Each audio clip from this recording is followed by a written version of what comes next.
자, 오늘 밤은 좀 충격적인 이야기를 해보려고 해요. 바로 흑사병 시대 사람들의 위생이 실제로 어땠는지에 대한 이야기예요. 이 얘기를 듣고 나면 아마도 지금 우리가 누리는 현대식 배관 시설이나 손세정제의 소중함을 새삼 느끼게 될 거예요. 그리고 혹시 이런 이야기들 재미있게 듣고 계시다면 영상의 좋아요나 구독도 부탁드려요. 여러분들이 어느 나라, 어느 도시에서 이 영상을 듣고 계신지도 정말 궁금하거든요. 몇 시쯤인지도 알려주세요. 전 세계 각지에서 이 이야기를 들으며 잠드는 분들이 계시다는 게 늘 신기하답니다. 자, 이제 가장 편안한 자세를 찾아서 천천히 숨을 내쉬고 몸이 깔려있는 침대나 바닥에 스르르 녹아내리는 것처럼 편안히 누워보세요. 왜냐하면 지금부터 우리는 14세기 유럽으로 돌아갈 거니까요. 축하해요. 이제 막 깨어난 당신은 중세 유럽 1347년에 살고 있는 거예요. 아침 해가 희미하게 비치는 새벽녘, 작은 나무집의 벽 틈 사이로 빛이 스며들고 당신의 눈이 천천히 떠집니다. 물론 지금처럼 이집트산 면 시트가 깔린 폭신한 매트리스 위에 누워있는 건 아니에요. 당신이 누워있는 곳은 바닥에 깔린 짚이 가득 찬 자루예요. 온 가족이 그 위에서 함께 천을 나누며 자고 있죠. 코로 스며드는 퀴퀴하고 눅눅한 냄새. 솔직히 말해 언제 마지막으로 짚을 갈았는지 기억도 안 나네요. 자리를 살짝 움직일 때마다 짚이 바스락거리는 소리가 들리고 피부 여기저기에서 간질간질하게 무언가가 물어대는 느낌이 올라와요. 당신은 무심히 긁어대지만 이제 이런 건 너무 익숙해져서 별 생각도 없죠. 왜냐면 벼룩과 이가 당신의 침구에서 함께 살고 있으니까요.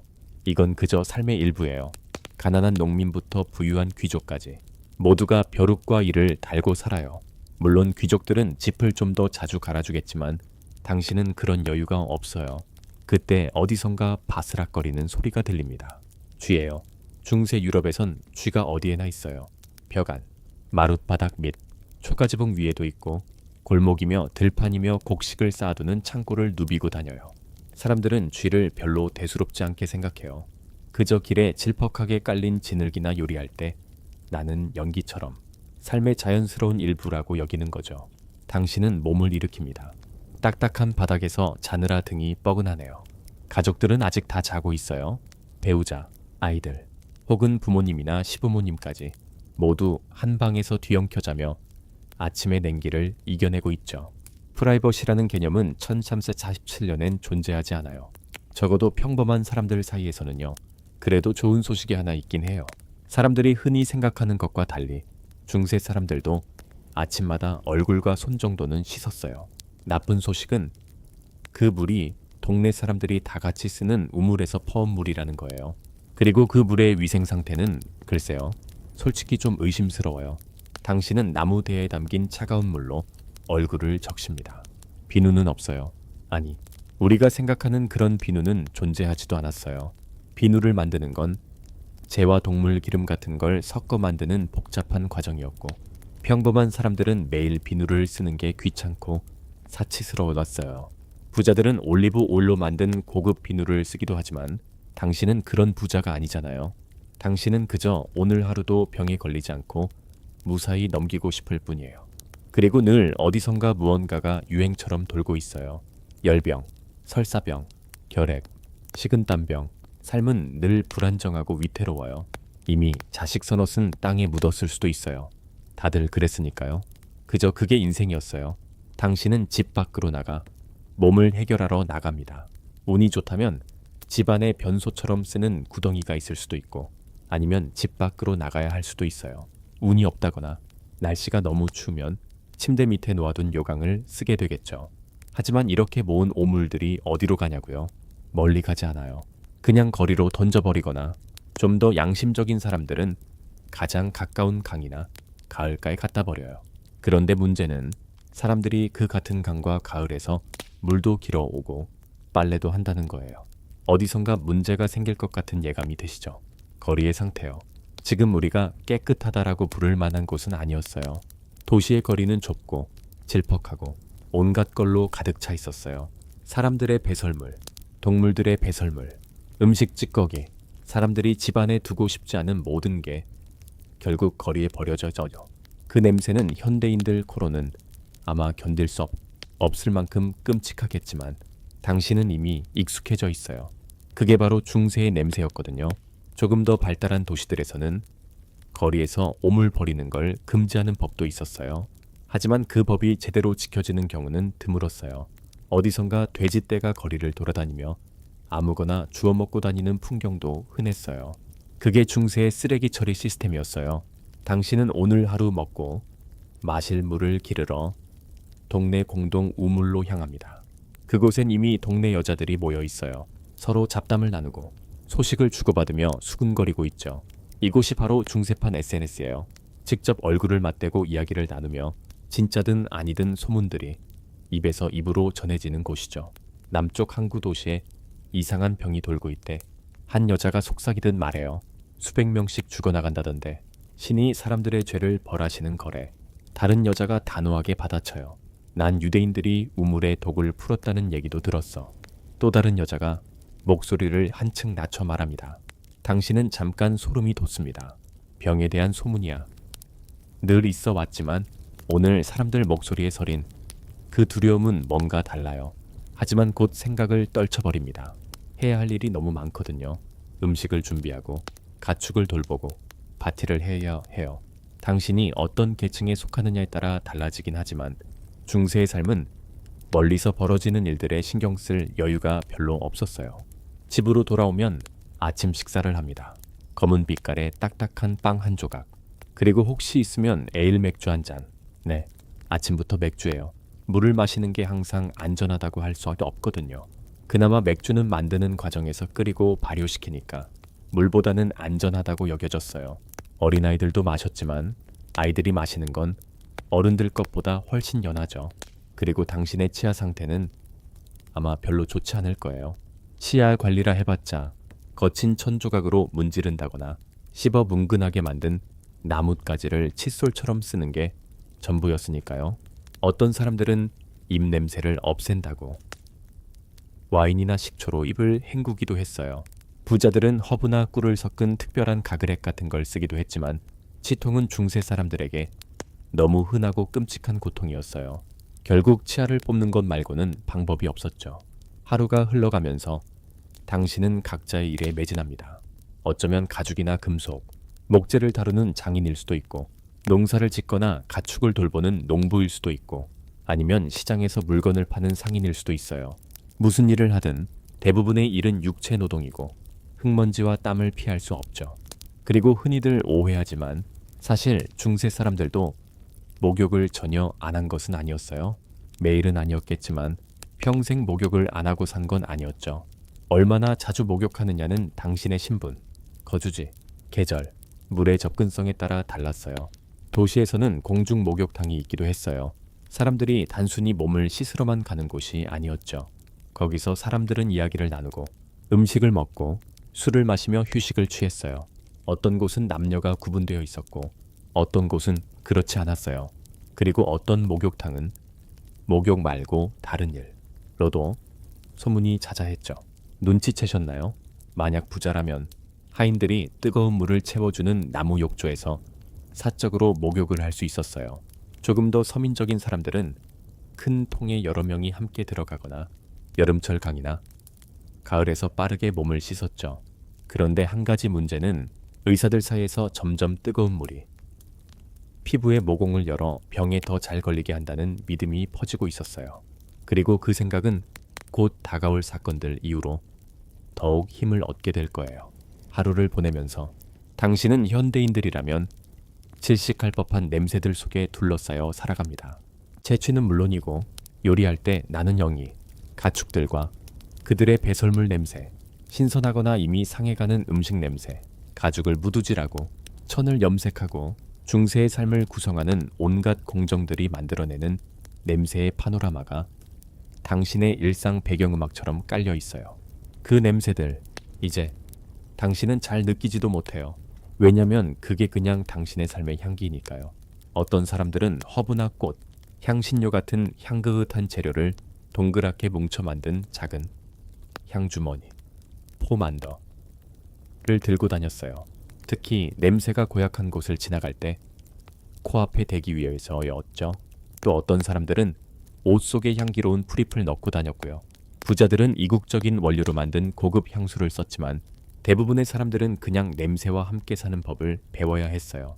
저녁이 다가오면 당신은 동네 술집 주막에 들러 좀 더 독한 맥주 한 잔과 수다를 즐길 수도 있어요. 중세시대엔 소식이 느리게 퍼졌지만 결국 퍼지긴 했죠. 상인, 순례자, 여행자들이 먼 곳의 이야기들을 들고 다녔으니까요. 그런데 요즘 사람들이 전해오는 소문들은 영 심상치 않아요. 지중해 연안의 항구 도시들에 끔찍한 병이 휩쓸고 있다는 소문이 들려오고 있거든요. 그 병이 어디선가 동쪽, 어쩌면 중국이나 인도에서 시작되어 무역로를 타고 유럽으로 넘어왔다고도 하고요. 그리고 그 병은 빠르고 무섭게 사람들을 죽인다고들 하죠. 어떻게 막아야 할지 아무도 모른대요. 누군가는 그 병을 대재앙, Great Mortality이라고 불러요. 그리고 나중에는 흑사병 Black Death이라는 이름으로 불리게 되겠죠. 지금 당신은 맥주잔을 붙든 채 앉아있지만 곧 인류 역사상 가장 파괴적인 전염병 중 하나를 직접 겪게 될 거예요. 그리고 우리가 방금 이야기했던 그 위생 관습들은 이제 혹독한 시험대에 오르게 될 겁니다. 때는 747년 그해 10월이었어요. 12척의 배가 시칠리아의 메시나 항구에 도착합니다. 그 배들은 흑해에서 온 배들이었는데 물건들뿐 아니라 눈에 보이지 않는 치명적인 무언가를 함께 싣고 있었죠. 배 안의 선원들 대부분은 이미 수수께끼 같은 병으로 죽었거나 죽어가고 있었어요. 그나마 살아있는 몇몇은 몸 여기저기에 검은 종기가 터져 피와 고름을 흘리고 있었죠. 시칠리아 당국은 그 배들을 즉시 항구 밖으로 내보내라고 명령했지만 이미 늦었어요. 흑사병은 유럽에 상륙해버린 뒤였거든요. 병은 무서운 속도로 퍼져나갔어요. 시칠리아에서 이탈리아 본토로, 곧 지중해를 넘어 북아프리카로, 7748년엔 프랑스, 스페인, 포르투갈로, 7749년엔 잉글랜드, 스코틀랜드, 아일랜드, 노르웨이, 스웨덴, 덴마크, 독일, 동유럽 일부까지 당시 사람들은 세균이나 바이러스, 미생물이란 개념 자체가 없었어요. 현미경이 발명되려면 아직도 몇 세기가 더 필요했으니까요. 보이지도 않는 작은 것들이 몸에 들어와 병을 일으킨다는 발상은 당시 사람들에게는 거의 마법 같은 이야기에 불과했죠. 대신 사람들은 다른 이유를 찾았어요. 가장 흔한 건 미아스마, 미얀마, 이론, 즉 썩은 냄새, 더러운 공기가 병을 옮긴다는 믿음이었어요. 완전히 틀린 말은 아니었어요. 위생 상태가 나쁜 곳일수록 병이 자주 돌았으니까요. 하지만 병의 진짜 전파 경로는 전혀 몰랐죠. 그리고 다른 설명들도 있었어요. 많은 사람들은 흑사병이 신이 인간의 죄를 벌하기 위해 내린 형벌이라고 믿었고, 또 어떤 사람들은 특정 집단, 특히 유대인들을 의심했어요. 우물의 독을 풀었다거나 하는 식으로요. 혹은 별과 행성의 위치가 불길하게 정렬되어서 병이 생긴다고도 믿었고, 심지어 환자를 바라보는 것만으로도 병이 옮는다고 생각하는 사람도 있었어요. 이해할 수 없는 것에 대한 두려움은 늘 공포를 낳았죠. 그리고 두려워할 이유는 충분했어요. 흑사병의 증상은 정말 끔찍했거든요.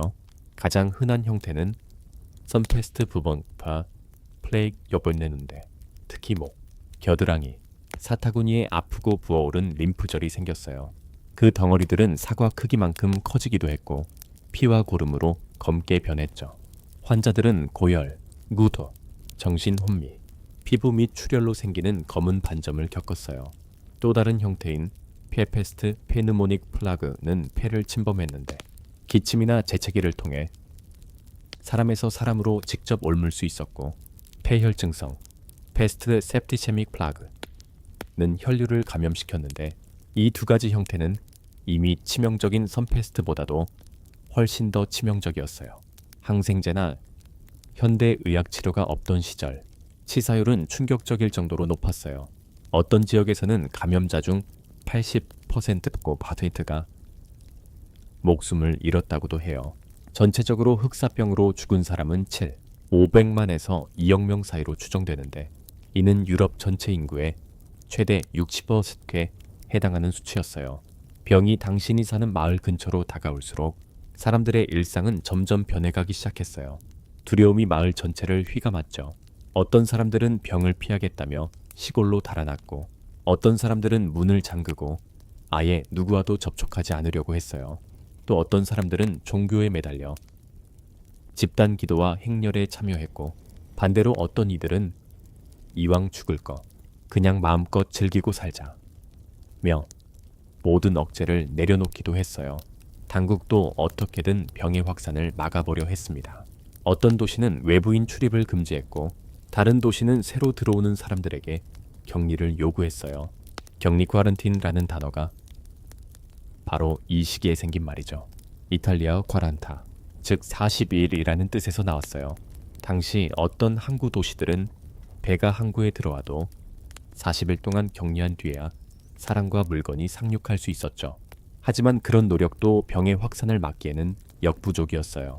흑사병은 그저 멈출 수 없는 기세로 퍼져나갔어요. 그리고 마침내 당신이 사는 마을에도 병이 들어왔어요. 마을 외곽, 다른 마을로 이어지는 길가 근처에 살던 한 가족에게서 첫 환자가 발생했어요. 며칠 전만 해도 그 집은 떠돌이 상인을 집에 재워줬었는데 이제 그 가족 모두가 병에 걸린 거예요. 소문은 순식간에 번져나갔어요. 사람들은 두려움에 떨었고 어떤 사람들은 그 가족이 심각한 죄를 저질러 신의 벌을 받았다고 몰아세웠어요. 또 어떤 이들은 몰래 짐을 싸서 마을을 떠날 계획을 세우기도 했죠. 마을의 신부는 사람들을 이끌고 구원의 기도를 드렸어요. 마을에 있는 몇 안 되는 치료사들도 분주히 움직였어요.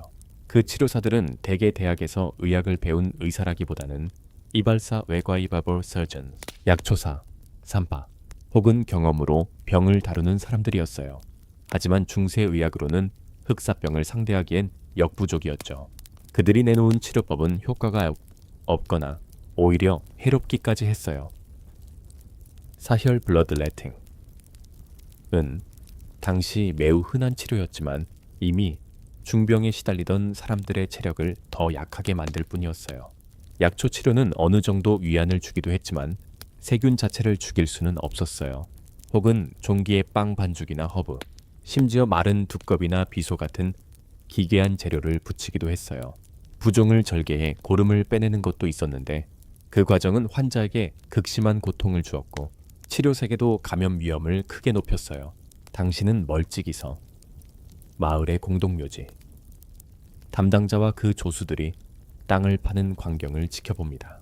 처음엔 한 사람 한 사람을 위해 개별 무덤을 팠어요. 하지만 시신이 너무 많아지자 결국 공동 매장지를 파기 시작했죠. 교회 종소리는 처음에는 죽음을 알리는 신호로 자주 울렸어요. 하지만 죽은 사람이 너무 많아지자 종도 결국 멈춰버렸어요. 죽음의 냄새는 이미 지독했던 중세 생활의 냄새 위에 또 하나의 층처럼 덮였습니다. 시신들은 가능한 한 천으로 쌓여 매장되었지만 정작 천도, 시간도 모자랄 때가 많았어요.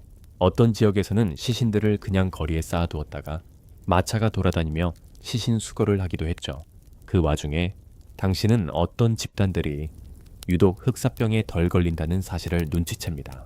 예컨대 유대인 공동체는 종교적 규율 때문에 손 씻기와 청결을 중요시했기 때문에 감염률이 낮았어요. 하지만 사람들은 그들의 청결 습관을 본받는 대신 오히려 그들을 흑사병의 주범으로 몰아세웠습니다. 우물에 독을 풀었다거나 흑사병을 고의로 퍼뜨린다는 음모론이 퍼져나갔죠. 결국 유럽 전역에서 유대인 공동체를 향한 끔찍한 학살로 이어졌어요. 날이 가고 주가 지나면서 마을은 점점 정상적인 생활의 리듬을 잃어갔습니다. 들판은 방치됐고 농부들은 병들거나 도망쳤고 시장도 텅 비거나 겨우 열렸어요. 교회 미센 오는 사람들이 점점 줄어들었고 주막은 여전히 열려있긴 했지만 분위기는 사교적인 곳에서 절박함으로 바뀌어버렸죠. 사람들은 그냥 술로 현실을 잊으려 했어요. 당신은 점점 작은 몸의 신호들조차 무섭게 느껴집니다. 혹시 그 머리 아픔이 흑사병의 시작은 아닐까? 겨드랑이가 욱신거리는 건 혹시 종기가 부으려는 건 아닐까? 아니면 어제 일을 하고 뭉친 근육통일 뿐일까? 그리고 늘 머릿속에 맴도는 질문 하나. 어떻게 해야 하지? 여기 그대로 머물다가 병에 걸릴까 두렵고 떠나면 그 길에서 병을 옮길까 두렵고 그렇다고 중세시대의 길 위에서 안전을 보장받을 수도 없으니까요. 집안에 틀어박혀 병이 지나가길 바라야 할까? 아니면 신의 뜻에 맡기고 그냥 평소처럼 살아야 할까? 정답은 없었어요. 당신은 무거운 숨을 내쉬며 조금 더 몸의 긴장을 풀어요. 침대 속에서 몸이 조금 더 깊숙이 파묻히듯 내려앉죠. 그러나 머릿속엔 여전히 이토록 불가항력적인 상황 속에서 중세 사람들이 어떤 선택을 해야 했는지 떠오릅니다. 점점 희미해져가는 새벽빛이 다시 집안을 비춥니다. 당신은 자세를 고쳐 잡으며 편안한 자리를 찾고 호흡은 점점 느려집니다. 그러는 사이 흑사병은 당신이 사는 좁은 마을, 골목 구석구석을 파고들고 있죠. 몇 주가 지난 뒤 마을은 이미 흑사병이 곳곳에 퍼진 상태에서요. 아침 안개가 마을 위를 낮게 깔리면서 세상이 마치 퍽 좁아진 것처럼 느껴져요. 안개 때문에 골목 끝이 보이지 않는데 그게 오히려 다행일지도 모르겠어요. 보이는 시신수라도 줄어드니까요. 사람들은 어떻게든 병을 피하려고 온갖 방법을 동원했어요. 부유한 사람들은 시골 대저택으로 도망쳤지만 스포일러 하나 말하자면 별로 소용이 없었어요. 흑사병은 무역길과 길을 따라 도망친 귀족들을 늘 그림자처럼 쫓아갔거든요. 이제 당신은 눈치챘을 거예요. 이제 아무도 냄새가 안 난다는 걸. 정확히 말하면 모두가 냄새가 나서 아무도 그 냄새를 의식하지 않는 거죠. 그런데 이제 마을에 새로운 냄새가 떠돌아요. 바로 식초 냄새. 사람들이 온몸을 식초로 씻고 식초로 가글 하고 심지어 헝겊을 식초에 적셔 얼굴을 덮어요. 그 시큼하고 매운 냄새가 콧속을 찌르지만 죽음의 달콤하고 소름 끼치는 썩은 냄새보다는 낫다고 여겼어요. 병든 집에는 빨간 십자가가 그려졌고 그 집 근처를 지날 때면 식초의 적신천으로 얼굴을 가렸죠. 그나저나 목욕탕 얘기 기억하시나요? 그 공중 목욕탕들은 이제 문을 닫아버렸어요. 사람들 사이에 소문이 퍼졌거든요. 목욕을 하면 모공이 열려 병에 더 잘 걸린다. 특히 뜨거운 물이 위험하다고요. 게다가 목욕탕에서 일하던 사람들이 가장 먼저 죽어나간 걸 보니 사람들 입장에선 목욕이 위험하다고 믿을 수밖에 없었죠. 그래서 목욕은 이제 사람들이 피해야 할 위험한 행동이 돼버렸어요. 부자들은 여전히 장미수나 식초, 적신천으로 몸을 닦았고 가난한 사람들은 그마저도 쉽지 않았죠. 겨우 물에 적신천으로 얼굴이나 손만 훔치는 정도였어요. 온몸을 물에 담가 씻는 건 이제 아무도 상상도 못했죠. 사람들이 더 이상 서로의 채취 따위엔 신경 쓰지 않았어요. 죽음이 사방에서 휩쓸고 있으니 땀 냄새 따윈 사소한 문제였거든요. 사람들이 정말 두려워했던 건 공기 자체였어요. 미아스마 이론이 완전히 자리 잡았거든요. 병이 썩은 공기를 통해 퍼진다고 믿은 거죠. 그 믿음이 완전히 틀린 건 아니었어요. 왜냐하면 페페스트의 경우 실제로 공기를 통해 옮을 수 있었으니까요. 다만 사람들은 그 메커니즘을 몰랐을 뿐이었죠. 사람들은 온갖 창의적인 방법으로 병을 막으려 했어요. 허브, 꽃, 향신료로 만든 작은 꽃다발 노즈게이를 들고 다니며 냄새나는 곳을 지나갈 때 코앞에 대었고 부자들은 향신료나 허브를 넣은 포만더향 주머니를 허리띠나 목에 걸고 다녔어요. 강한 향이 코를 타고 들어오면 공기가 정화된다고 믿었죠. 어떤 사람들은 집 안이나 길거리에서 향이 강한 나무나 허브를 태우며 연기를 피웠어요. 향나무, 로즈마리, 타임, 쑥. 냄새가 강하고 상쾌하다면 무조건 불에 태웠죠. 하지만 그보다 더 극단적인 방법들도 있었어요. 어떤 사람들은 역겨운 냄새라도 병을 쫓아낸다고 믿었거든요. 그래서 변소 위에 서서 그 역한 냄새를 깊이 들이마시라는 처방도 있었고 소변에 적신 손수건을 코와 입에 대고 다니라는 사람도 있었어요. 네, 잘못 들은 거 아니에요. 사람들이 스스로 소변 냄새를 들이마시며 병을 막겠다고 믿었던 거예요. 소변 얘기가 나왔으니 말인데 그건 단순히 냄새 맡는 용도로만 쓰이지 않았어요. 소변이 약효가 있다고 믿었던 사람들도 있었거든요. 자기 소변으로 몸을 씻으라거나 심지어 마시라는 사람도 있었어요. 중세의학은 정말 롤러코스터 같죠. 그런데 정작 문제는 진짜 흑사병을 옮기는 주범은 바로 쥐와 벼룩이었다는 거예요. 그 둘은 아무런 통제도 받지 않은 채 어디든 돌아다녔죠. 쥐들은 집안, 곡물 창고, 거리, 하수도까지 마음껏 뛰어다니며 벼룩들을 실어 날랐고 그 벼룩이 사람들을 물면서 흑사병균을 전파했던 거예요. 하지만 중세 사람들은 그 사실을 알 길이 없었어요. 작은 벌레 한 방울의 물림이 그렇게 무시무시한 병을 옮긴다는 건 당시 사람들에겐 상상도 할 수 없는 일이었죠. 결국 사람들은 다른 이유를 찾았어요. 그리고 너무 자주 희생양을 만들어냈죠. 아까 언급했던 유대인 공동체처럼요. 그들은 종교적 규율 덕분에 손 씻기와 청결을 중요시해서 감염률이 낮았는데 그걸 배워서 따라하기보단 유대인들이 우물에 독을 풀었다는 음모론이 퍼져나갔어요. 그 결과 유럽 곳곳에서 유대인 학살이 벌어졌고 어떤 도시에서는 유대인들을 모아 산 채로 불태우거나 개종을 강요하거나 그저 모두 몰살해버리기도 했어요. 흑사병 자체보다도 이런 인간의 증오가 훨씬 더 끔찍했을지도 몰라요. 교황조차 이런 학살을 비난하면서 유대인들 역시 흑사병으로 죽고 있다고 이야기했지만 두려움과 무지는 사람들의 마음을 쉽게 움직였죠. 유대인뿐 아니라 나병 환자, 외국인, 여행자 혹은 눈에 띄게 다른 사람들 모두가 흑사병의 원인으로 지목되며 박해를 당했어요. 고양이들도 악마와 연관되어 있다는 이유로 대거 살해됐죠. 그게 오히려 쥐가 늘어나는 결과를 낳아 흑사병을 더 퍼뜨렸다는 건 참 아이러니해요. 개들은 그나마 사냥이나 집 지키기 용도로 필요했기에 조금 나았지만 떠돌이 개들은 역시 병을 옮긴다며 죽임을 당하기도 했어요. 그 와중에 의사들은 끊임없이 싸웠어요. 대학 교육을 받은 의사들은 매우 드물고 비쌌어요. 대부분의 평민들은 이발사 외과에 약방주인, 약초사, 산파, 경험으로 병을 고치는 실전형 치료사들에게 의지해야 했죠. 이 치료사들은 그저 당시 알려진 지식 안에서 최선을 다했어요. 하지만 그 지식의 대부분은 소체액설, For Humors Theory 이라는 이론에 기반했죠. 사람의 몸 안에는 혈액, 점액, 검은 담즙, 노란 담즙이라는 4가지 체액이 있는데 이 균형이 깨지면 병이 생긴다고 믿었어요.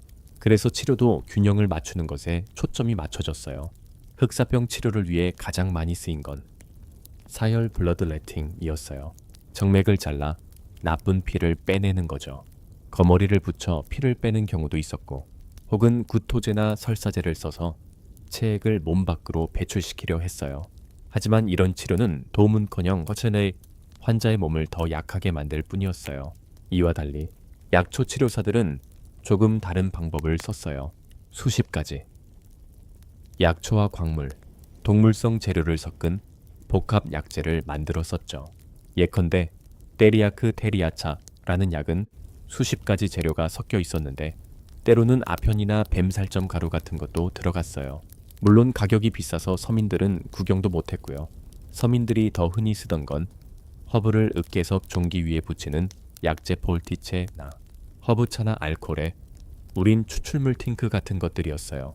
그러나 종교적 치료법도 여전히 강세였어요. 사람들은 기도하고 헌물을 바치고 혹은 구원과 자비를 빌기 위한 대규모 종교 행진에 참여했어요. 가장 극단적인 사례가 플레젤란트 플라겔란스였어요. 이들은 마을에서 마을로 돌아다니며 스스로를 피가 나도록 채찍질했어요.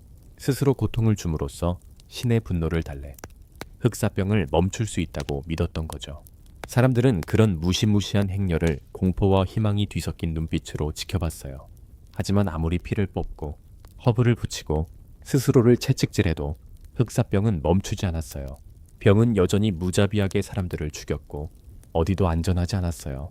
그러던 와중 특수한 직업이 조금씩 생겨나기 시작했어요. 바로 흑사병 전문 의사, 즉 패스트 닥터 플라그 덕터였죠. 흑사병이 재발할 때마다 이 역할은 더 정비되어 갔어요. 흔히 떠올리는 불이 달린 가면은 사실 조금 뒤 시대에 표준화된 모습이지만 이때부터 전염병을 다루는 의사들만의 독특한 복장이 생기기 시작했어요. 그들은 밀랍이나 기름으로 방수 처리한 긴 외투, 가죽 장갑, 얼굴을 완전히 가리는 복면을 썼고 손에 막대기나 지팡이를 들고 다녔어요. 지팡이는 단순히 걷는 용도가 아니라 환자를 만지지 않고 살펴볼 수 있도록 쓰는 도구였어요. 그들은 미아스마 이론을 믿었기 때문에 마스크 안에 온갖 허브나 향신료를 넣어두었어요. 라벤더, 박하, 장미, 정향, 모략, 로즈마리, 쑥. 이 강한 향들이 공기를 정화해 병을 막아준다고 믿었던 거죠. 그러나 이런 장비들이 실제로 흑사병 세균을 막아주진 못했어요. 다만 마스크와 긴 외투 덕분에 벼룩에 물리는 걸 조금이나마 줄였다는 점은 있죠. 패스트 닥터들의 역할은 단순히 치료만이 아니었어요. 그들은 의심 환자를 검사하고 격리 명령을 내리고 시신 매장이나 통계 기록까지 맡았어요. 어떤 도시에서는 이들에게 특별 허가증을 주었고 흑사병이 퍼질 때 그 자리를 떠나면 처벌을 받기도 했어요. 치료법은 여전히 한계투성이었어요. 종기를 절개해 고름을 빼고 허브 약재를 붙이고 온갖 복합 약재를 처방하고 여전히 사혈을 시도했지만 흑사병의 진짜 원인을 알 길이 없었으니 대부분의 환자들에게 패스트 닥터의 등장은 치료보다는 임종 준비의 의미가 더 컸어요. 그들은 임종 직전에 유언장 작성에 증인 역할을 하거나 죽음을 앞둔 사람에게 마지막 위로의 말을 전해주기도 했어요.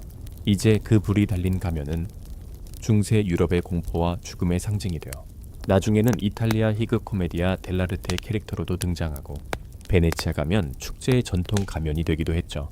한편 흑사병 전문 의사들이 그런 장비를 준비하고 다니는 동안 평범한 사람들은 여전히 반복해서 찾아오는 흑사병에 맞서 자신들만의 방식으로 위생 관습을 바꿔가고 있었어요.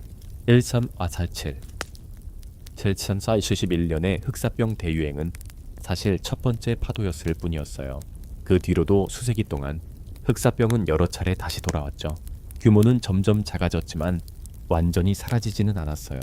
이렇게 흑사병이 몇 번이고 찾아오면서 사람들의 위생 습관도 달라졌어요. 좋은 쪽으로 바뀐 것도 있었고 오히려 나빠진 것도 있었죠. 많은 사람들은 여전히 목욕을 무서워했어요. 물, 특히 따뜻한 물이 모공을 열어 병이 더 잘 들어온다는 생각은 강하게 자리 잡았죠. 그래서 몸 전체를 물에 담그는 목욕은 피하고 대신 속옷을 자주 갈아입는 것으로 청결을 유지하려 했어요. 사람들은 믿었어요. 속옷이 피부에서 나오는 더러운 것들을 흡수해준다. 당시의 청결 개념은 현대와는 정말 많이 달랐어요. 오늘날 우리가 말하는 청결은 세균이나 바이러스 같은 미생물을 없애는 거잖아요. 그런데 중세 사람들에게 청결은 보이는 외관, 냄새, 종교적 순수함, 그리고 체액의 균형과 같은 개념이었어요. 그 시절 사람들에게 깨끗한 몸이란 얼굴과 손을 자주 씻고 목과 손목에 드러나는 속옷 부분을 깨끗하게 유지하고 너무 역한 냄새가 나지 않는 것 정도가 기준이었어요. 전신 목욕은 깨끗함의 필수 조건이 아니었던 거죠. 향수와 파우더는 여전히 매우 중요한 위생 도구였어요. 악취를 가리거나 나쁜 공기를 정화한다는 믿음 때문에요. 부유한 사람들은 고급 향수를 몸과 옷에 뿌렸고 서민들도 구할 수 있는 허브나 꽃을 말려 주머니에 넣어 다녔어요. 구강 위생도 그 나름대로 있었어요. 와인이나 식초로 입을 헹구거나 천으로 이를 문질러 닦거나 허브나 꿀을 섞은 입냄새, 제거제를 쓰거나 이런 방식이 전부였죠. 칫솔이라는 개념은 아직 멀었고 린넨, 천이나 씹을 수 있는 식물 줄기 같은 게 임시 칫솔 역할을 했어요. 머리카락 관리에는 그래도 비교적 공을 들였어요. 머리카락은 나름 자주 감았거든요. 허브로 만든 헹구맥을 쓰기도 하고 머리카락과 두피 상태를 좋게 해준다는 다양한 약재를 사용했어요. 이발사들은 머리 손질뿐 아니라 수염 다듬기, 사혈, 심지어 치아 뽑기 같은 의사 역할도 겸했어요. 이발소는 단순히 미용실이 아니라 동네 정보가 오가는 사교의 장이기도 했죠.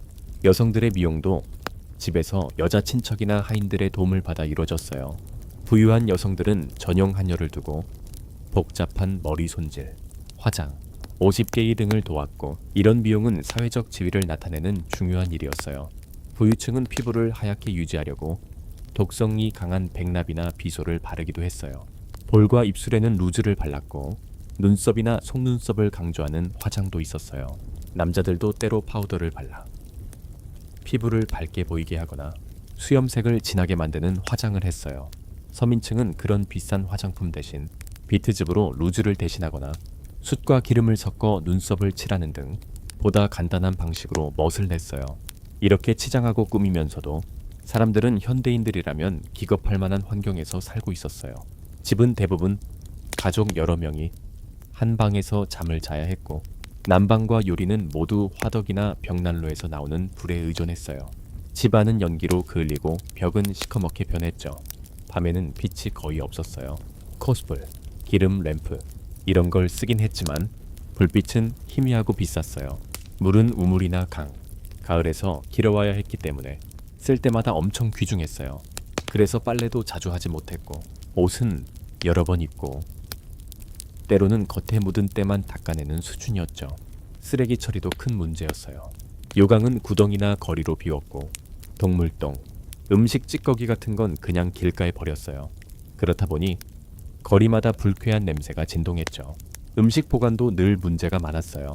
냉장 기술이 없던 시절이라 금방 음식이 상했고 사람들은 음식 냄새로 상했느냐는 문지른 칼 아닌지를 구분해야 했어요. 하지만 그 모든 열악한 환경에서도 사람들은 나름 깨끗하게 산다고 믿고 있었어요. 특히 지중해 지역은 로마 시대의 영향 때문인지 서유럽보다 상대적으로 목욕 문화가 더 유지되었어요. 동유럽도 러시아나 터키 목욕 문화 영향을 받아 사우나 같은 공동 목욕을 계속 이어갔고요. 하지만 서유럽에서는 흑사병 이후로 목욕이 사라져가는 경향이 뚜렷했어요. 사회적 계급에 따라서도 위생 관습은 크게 달랐어요. 예를 들어 베네치아의 상인은 아침에 장미수로 얼굴과 손을 씻고 깨끗한 린넨 셔츠로 갈아입고 가벼운 향수를 뿌린 뒤 시장으로 나가 장사를 했어요. 반면 프랑스 시골의 농민 여성은 가을에서 맨손으로 얼굴을 씻고 같은 울치마를 몇 주씩 입으며 요강을 공동 퇴비장에 비우고 병이 나면 조상 대대로 전해오는 어허브 약을 썼죠. 수도원 생활도 독특했어요. 베네딕트 수도회의 수도사는 식전 식후에 손을 씻고 규칙적으로 청결을 유지하며 공동 식사 전 기도와 의식을 치렀어요. 또 수도원 병동에서 환자들을 돌보며 고대 의학서와 경험으로 치료를 시도했죠. 이렇게 사람들은 각자 다른 환경과 조건 속에서 자신들이 할 수 있는 최선의 위생 관리를 해나가고 있었어요. 이렇게 다양한 사람들, 도시의 상인, 시골 농부, 수도사 모두가 각자 다른 방식으로 위생을 관리하며 살았지만 그들에게는 공통된 한 가지가 있었어요. 그건 바로 흑사병이 남긴 깊은 상흔과 두려움이었어요. 흑사병은 사람들에게 인간이 얼마나 나약한 존재인지를 철저히 깨닫게 하자 했어요. 그 병은 신분을 가리지 않았고 부자든 가난한 자든 누구나 하룻밤 사이에 죽음에 이를 수 있다는 공포를 남겼죠. 왜 어떤 사람은 살아남고 어떤 사람은 죽는지 아무도 답을 알 수 없었어요. 그런 무력감 속에서도 사람들은 여전히 어떤 이유를 찾아내려 했어요. 신이 선택한 자만 살아남는다거나 사람이 태어난 별자리나 행성의 위치가 영향을 준다는 얘기도 있었고 혹은 몸속 체액의 균형 때문이라고도 했죠. 그런데 흑사병 속에서도 사람들이 아주 약간이나마 도움이 될 만한 패턴을 눈치채기 시작했어요. 그 중 하나가 바로 부유한 사람들의 생존율이 조금 더 높다는 사실이었어요. 물론 귀족과 부유한 상인들도 흑사병에 무수히 쓰러졌지만 전반적으로 보면 돈과 권력을 가진 사람들은 조금 더 살아남을 확률이 높았어요. 왜냐하면 오늘날 우리가 아는 바로는 그들이 더 좋은 영양 상태, 넓은 집에서 덜 붐비며 살 수 있는 환경, 그리고 병이 돌면 멀리 피할 수 있는 이동수단이 있었기 때문이었어요. 또 부자들은 의료진의 손길을 받을 가능성이 조금이라도 더 높았고 집안 위생을 관리할 하인도 있었죠. 옷과 침구를 더 자주 갈아입고 집안을 더 깨끗이 청소하게 하고 쥐와 벼룩이 꼬이지 않게 음식을 잘 보관하고 이런 것들이 실제로 흑사병 감염 위험을 조금이나마 줄였던 거예요. 또 한 가지 흥미로운 점은 유대인 공동체처럼 종교적으로 손 씻기와 청결을 중시하는 집단에서 감염률이 상대적으로 낮았다는 거였어요. 하지만 안타깝게도 사람들은 그 사실을 본받기보단 오히려 그들을 박해의 대상으로 삼아 버렸어요. 수도원이나 수녀원도 생각보다 감염률이 낮은 경우가 많았어요. 물론 집단 생활을 하긴 했지만 그 안에서도 엄격한 규칙으로 손 씻기, 청결 유지, 옷 관리를 실천했기 때문이었죠. 또 보통 일반 대중과는 물리적으로 어느 정도 분리된 공간에서 살았기 때문에 바이러스나 세균이 전파될 기회가 상대적으로 적었어요. 그리고 이때 생겨난 패스트 닥터라는 존재도 이제 조금 더 체계적으로 자리 잡기 시작했어요. 아까 언급했듯 불이 달린 가면으로 유명한 그 복장은 사실 17세기 이후에 표준화된 것이었지만 그 맨가는 이미 흑사병 초기부터 있었던 셈이에요. 이 의사들은 대부분 귀족이나 부유층이 아닌 좀 더 하층 계급 출신의 의사들이었어요. 혹은 경력이 적은 젊은 의사들이거나 때론 그저 도시가 급히 고용한 비전문가들이기도 했죠. 그들의 복장은 단순히 환자를 치료하기 위한 용도만이 아니었어요. 검은 밀랍 외투, 가죽 장갑, 모야, 코가 긴 마스크, 지팡이. 이 모든 것은 사람들과 접촉을 최소화하고 또 자신이 패스트 닥터라는 사실을 드러내기 위한 상징이었어요. 마스크 안에는 라벤더, 민트, 정향, 모략, 쑥을, 로즈마리 같은 온갖 향이 강한 재료를 집어넣었어요. 그 향이 나쁜 공기를 정화해 병을 막아준다고 믿었기 때문이죠. 이들은 단순히 치료사가 아니었어요. 흑사병 의심자 조사, 격리 명령, 사망자 집계, 감염 가구 표시, 이런 모든 일을 맡았고 때로는 유언장의 증인 노릇까지 해야 했어요. 어떤 도시에서는 패스트 닥터에게 특별 허가증을 발급했고 그들이 병에 걸렸다고 도망치면 처벌을 받았어요. 하지만 그들이 했던 치료법은 여전히 효과가 없었어요. 종기를 절개해 고름을 빼고 허브 약재를 발라주고 온갖 약재를 섞은 묘약을 처방하고 사혈을 하며 체균형을 맞추려 하고 그 어느 것도 흑사병의 진짜 원인을 해결해 주지 못했죠. 패스트 닥터가 집에 찾아온다는 건 희망이라기보단 임종 준비를 의미했어요. 그런데 흥미로운 건 모두가 흑사병에 걸리지 않는다는 사실이었어요. 오늘날 연구에 따르면 약 15% 정도의 인구는 흑사병균에 대한 자연 면역이 있었다고 해요. 그런 사람들은 병에 감염되어도 중증으로 발전하지 않고 살아남을 수 있었던 거죠. 중세 사람들, 눈에는 그런 사람들이 마치 신에게 선택받은 사람처럼 보였어요.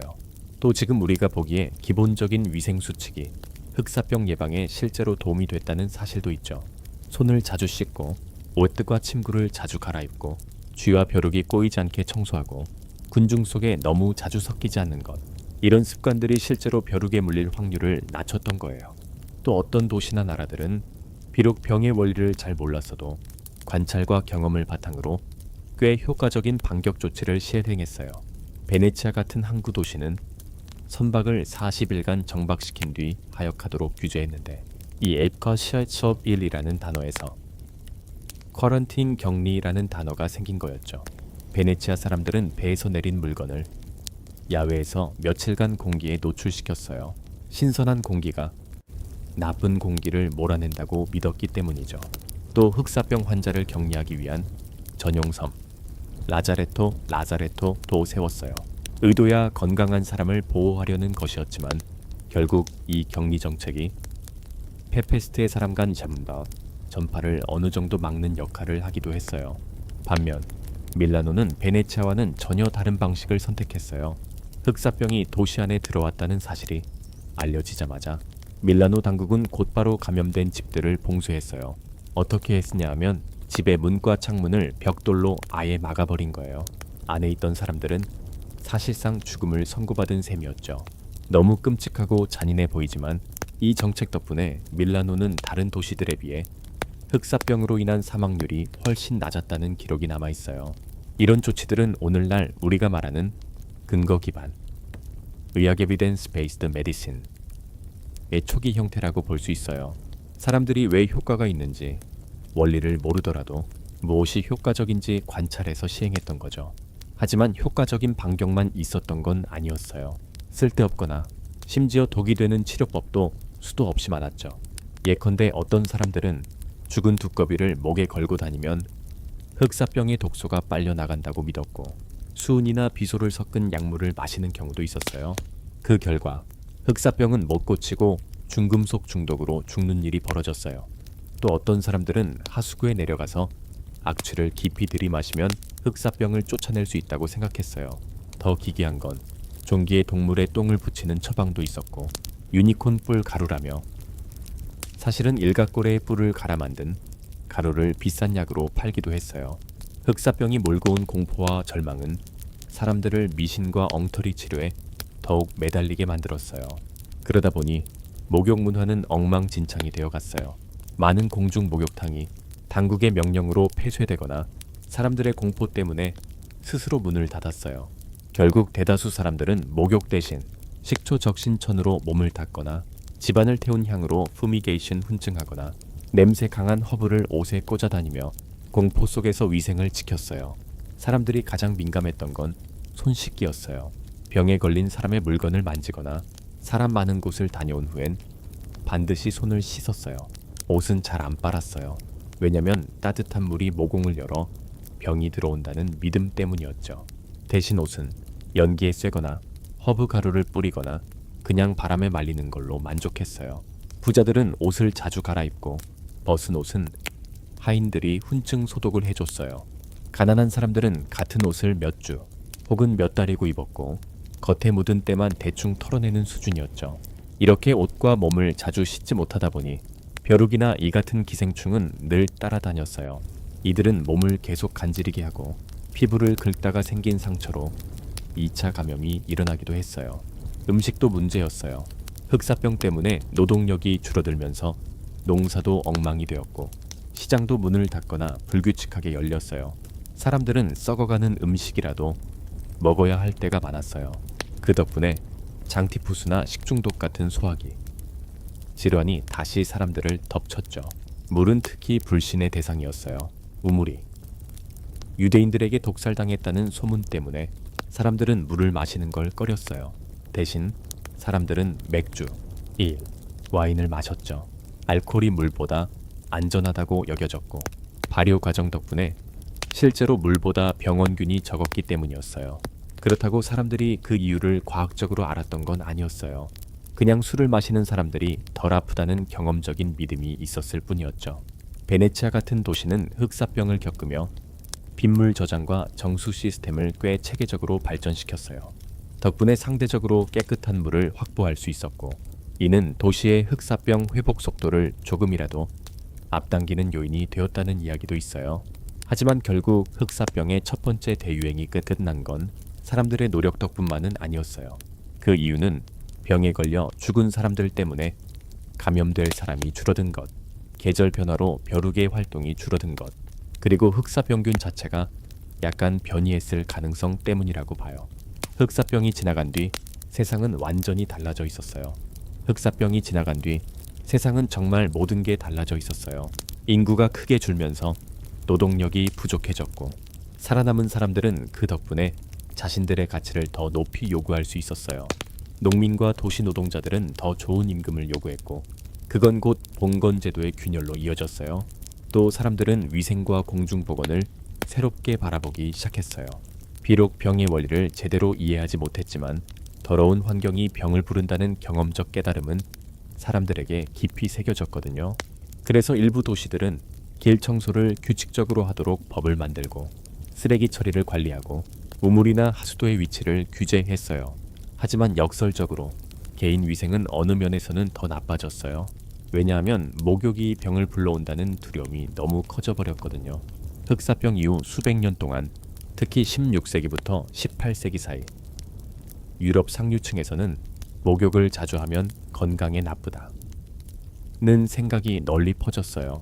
그래서 사람들은 전신 목욕을 꺼리게 되었고 대신 마른 청결 드리 클리닝이라는 개념이 유행했죠. 즉 물로 씻는 대신 속옷을 자주 갈아입거나 향수와 파우더로 냄새를 가리고 겉으로 보이는 더러움만 닦아내는 어느 정도로 위생을 유지했어요. 부자들일수록 이런 습관이 더 심했어요. 그때부터 린넨 속옷은 위생의 핵심으로 여겨졌어요. 깨끗한 린넨이 피부의 노폐물을 흡수해 몸을 정화해 준다고 믿었죠. 그래서 목과 손목에서 살짝 보이는 속옷의 흰 부분이야말로 사람들에게 이 사람은 청결하고 사회적 지위도 있는 사람 이라는 신호가 되었어요. 부자들은 겉모습을 치장하는 데 집중했어요. 향수를 뿌리고 파우더를 사용하고 머리를 빗어 단정히 하고 피부에 약품을 발라 결점을 감췄어요. 하지만 우리가 생각하는 의미의 청결, 즉 세균을 제거하는 위생은 아니었어요. 반면 가난한 사람들은 여전히 강이나 가을에서 빠르게 씻거나 한 벌의 옷을 몇 주 혹은 몇 달씩 입고 물이 귀하기에 옷 세탁도 자주 하지 못했죠. 그래도 손과 얼굴만큼은 어떻게든 닦으려 노력했어요. 공동 목욕탕은 흑사병 이후 문을 닫은 곳이 많았고 다시 열리더라도 이미 매춘이나 방탕의 장소라는 나쁜 이미지가 붙어 있었어요. 그런데 유럽 전체가 그렇게 목욕을 꺼린 것은 아니었어요. 예를 들어 스칸디나비아 지역이나 동유럽은 여전히 사우나 문화를 이어갔고 터키식 목욕 문화의 영향을 받아 증기 목욕을 즐겼어요. 하지만 서유럽, 특히 도시 지역에서는 목욕 기피 현상이 매우 심각했어요. 쓰레기 처리 방식도 흑사병 이후 조금 달라졌어요.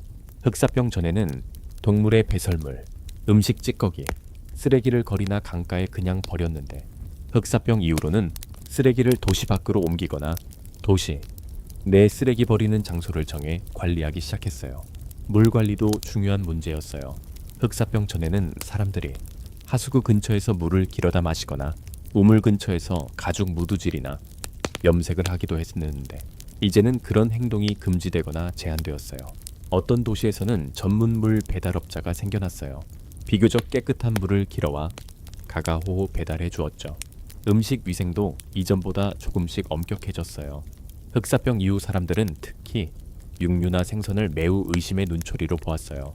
시장에서 상한 고기가 팔리는 걸 단속했고 특정 요일에는 고기 판매를 금지하기도 했고 음식 검열관이 시장을 돌아다니며 썩은 음식을 몰수했어요.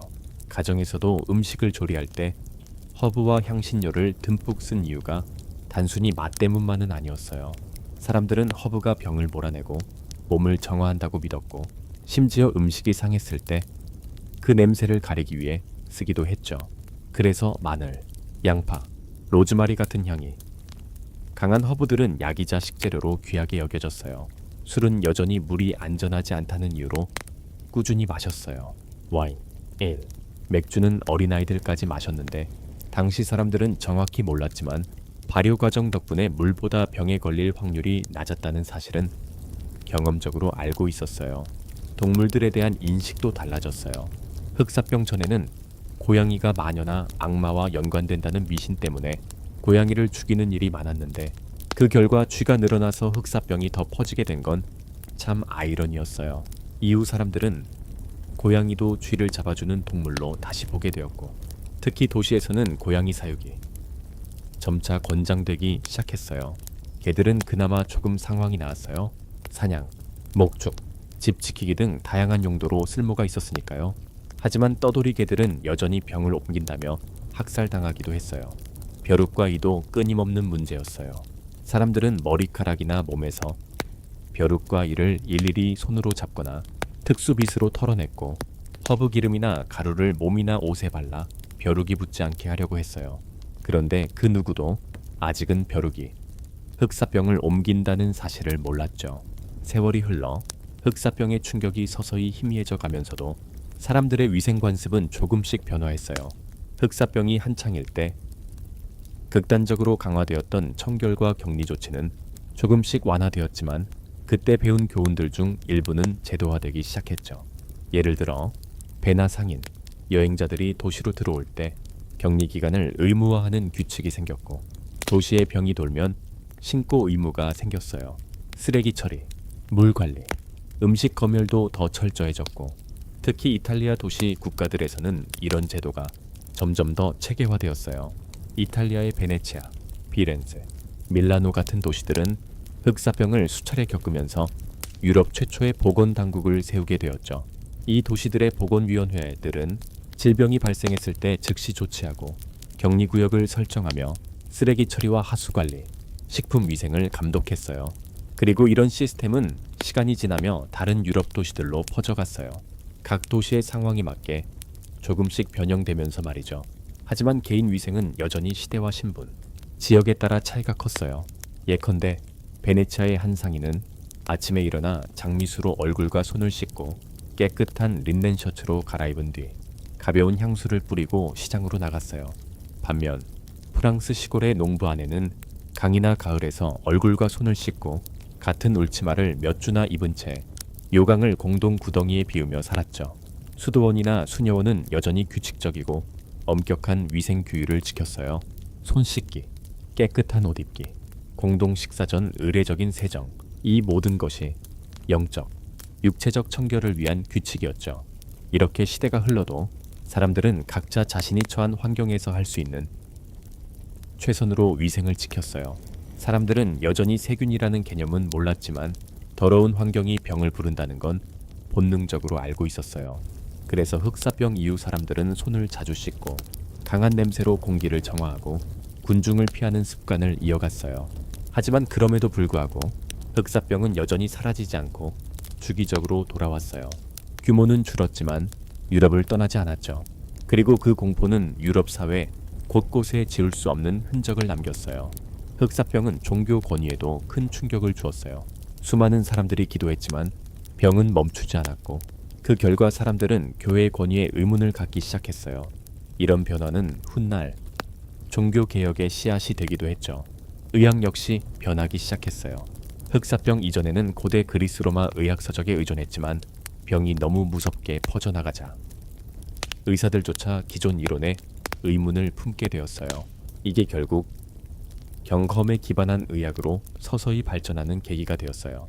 그리고 사람들은 여전히 머리를 빗고 이를 닦고 옷을 갈아입고 그들이 이해한 범위 안에서 청결을 유지하려고 애썼어요. 하지만 그들의 청결은 우리가 생각하는 세균학적 청결과는 완전히 달랐죠. 흑사병 시기의 위생 이야기는 단순히 사람들이 어떻게 몸을 씻고 안 씻고의 문제가 아니었어요. 그건 사람들이 재앙 앞에서 어떻게 반응하고 이해할 수 없는 일을 어떻게 설명하려 들며 절망 속에서도 어떻게 일상의 삶을 이어가려 했네. 여헤슨가의 이야기였어요. 그리고 이 이야기의 끝에 서 있는 우리는 비록 수백 년이 흘렀지만 여전히 비슷한 두려움과 희망 속에서 살고 있어요. 현대의 전염병들, 예컨대 최근의 코로나19처럼 그 모든 혼란과 봉쇄, 격리, 마스크, 위생 강화, 사람들의 반응이 중세 사람들과 크게 다르지 않다는 게 놀랍지 않나요? 흑사병 이후 사람들은 손을 더 자주 씻고 나쁜 냄새를 피하고 격리와 거리두기를 본능적으로 이어갔어요. 그 습관들은 자녀들에게 전해져 유럽의 위생 문화를 수백 년간 형성해 나갔어요. 자, 이제 숨을 한번 고르고 그 중세의 풍경을 잠시 상상해 보세요. 식초로 손을 닦고 허브 향으로 코를 막고 좁은 골목길로 검은 옷을 입은 닥터가 지나가던 그 모습 말이에요. 그리고 다시 현실로 돌아오면 지금 우리가 누리는 수도시설과 비누, 손 세정제가 얼마나 고마운지 새삼 느껴지지 않나요? 당신의 호흡이 점점 느려지고 어깨의 긴장이 풀리며 이 긴 이야기를 마지막으로 마무리해봅니다. 흑사병은 중세 유럽을 완전히 바꿔놓았고 그 흔적은 아직도 우리가 사는 세상 곳곳에 남아있어요. 하지만 그 재난 속에서도 사람들은 여전히 청결을 유지하려 하고 살아남기 위해 배우고 적응하고 서로 도우며 살아왔습니다. 그것이야말로 인간 정신의 놀라운 회복력이죠. 오늘도 우리가 깨끗이 손을 씻고 비누와 물의 소중함을 이야기할 때마다 어쩌면 아주 멀리서 중세 사람들의 목소리가 우리를 향해 이야기하고 있을지도 몰라요. 우리는 이렇게 견뎠고 너희도 잘 이겨낼 거야.